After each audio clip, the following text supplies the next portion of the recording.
Video. Okay. So we just released an NFT, the first one I've ever done. And basically, what an NFT is for people that don't know much about what they are, it's basically a piece. You can have anything. It's a file. It can be an image. It can be a domain name. It can be a PDF. It can be a program. It can be anything you want. Basically, that information is registered on a blockchain somewhere. Like in our case, we use the Ethereum blockchain to register that a piece of digital art, which is right here on the screen, exists as of a certain date.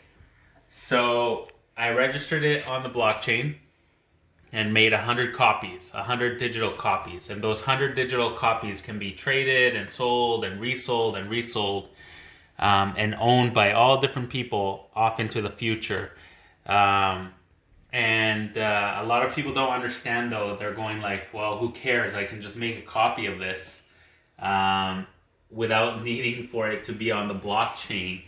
I can just make tons of copies, 1,000 copies, and send it off to my friends and everything. But here's the thing that they don't understand. Imagine you're 100 years into the future. We're in the year 2121 instead of 2021. And in the year 2121, let's say, we've totally colonized Mars. We're interplanetary species. There's all this stuff going on. Nobody really knows what was going on back in 2021, in today's date.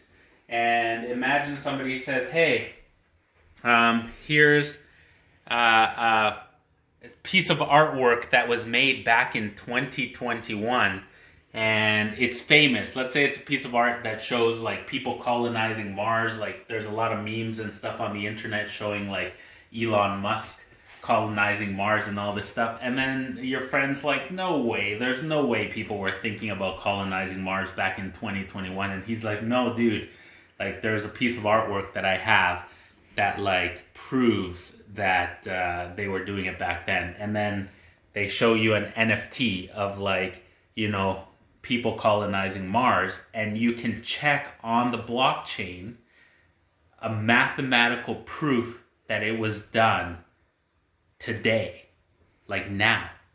So imagine the reason the Mona Lisa is so famous is because there's a record of who's owned it, where it's been. It's got a history behind it, who the author was, the artist, and everything.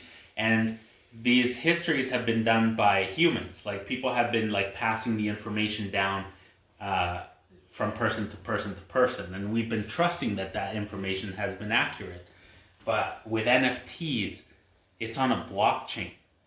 Even if all the world's computers shut down, let's say, if you had it on the Bitcoin blockchain, for example, there's satellites in space right now that contain the Bitcoin blockchain. So even if we all got wiped out and everything, and aliens came down and only found the satellites with the Bitcoin blockchain, they would be able to see the history.